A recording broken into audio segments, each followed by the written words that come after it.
What's going on, everyone out there in modern drummer land? Barry Kerch, drummer for Shinedown. We're going to do a kit walkthrough and talk a little bit about modern drummer and my history with modern drummer, which I've been lucky enough to be featured a couple times, but more importantly, I've been a subscriber since the 80s, which is a long time, but I guess I'm getting up there in age. But modern drummer's always been there for me, very informative. I've learned maybe an eighth of all the lessons in the books because there's so much information for everybody out there.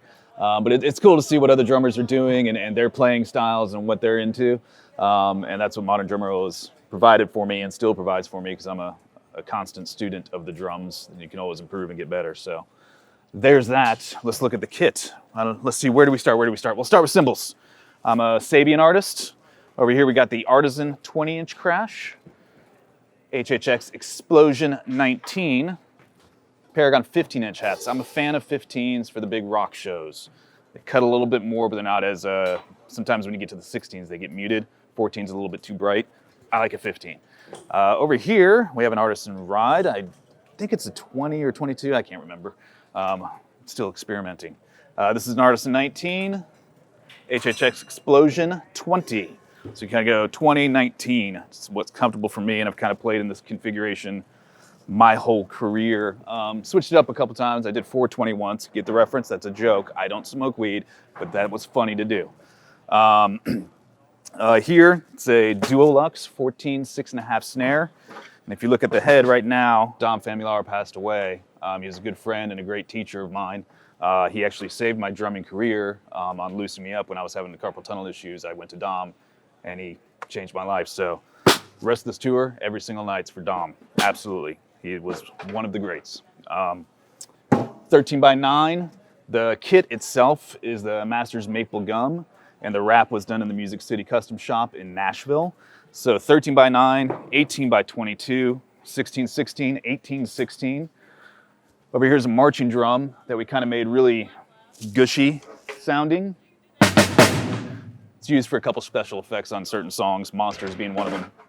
And then you see here, this is the big old 14x26 kick drum that I kind of stole this configuration from Stanton Moore in a way. His control of his bass drum is a little bit different. They can hit at the same time. Mine is just a separate bass drum that I use for heavy driving songs when it's 4 on the floor, or ballads when you want more of that boomy kick, and just to have something different.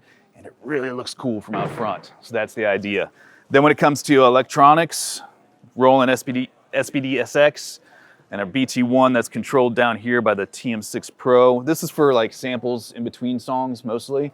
A couple 808 drops and like gong drum type of things that we use throughout the show. But primarily this is for loops and samples that kind of give us our interludes between songs that I can control. And then right here is the Table of Rock. This is the Table of Rock. This is made to hold drinks. My picks, even though I don't play guitar, to throw out at the end of the night because that's just fun. It's got my little holder for my drum key, gum, skull that typically lights up, but right now it's not plugged in yet. Phone holder, though I never bring my phone on stage because I don't want to be distracted. And then under here, that's where the beer goes. And the reason it's underneath is it's protected from all the pyro dust. That's why it's there. So you have to mount it underneath, no pyro dust. Bottle of water, the beer. It's very important. Not too many, but one during the shows, it's good. It takes that edge off. Start and stop. So I have two things down here by my feet.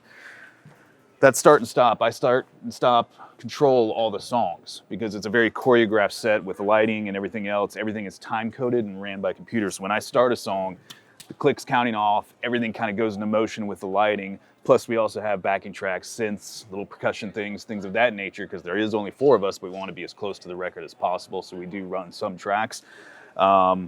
And then if there's a, oh crap, emergency, I can stop, which rarely happens. When it does, I need that control. Next to it, I have a button that I can press. This is talkback. This goes to my drum tech and monitor world and playback. And I believe maybe 1 or 2 other people, but usually I just say dumb things over this, like it's really hot, or hey, did you see that person puking on the other person in the front row? You know, all those things that happen at a rock show. So that's what that's for. Hopefully I never use it. This is for my bandmates Get Out of Line. It was given to me in somewhere in I think it was I think it was Russia that this was given to me. It's definitely over in Eastern Europe. It says something there that I cannot read, but I keep this here to keep my bandmates in line. Other than that, I use ProMark 5Bs, very standard stick, great for rock and roll. Pedals, I use the new Pearl Demon XRs, and I love them. They've been really good, really smooth. Took 2 seconds to get used to. They really came together pretty quickly. Other than that, that's the kit. I hope you enjoy. And again, remember, Dom Famularo, always remember.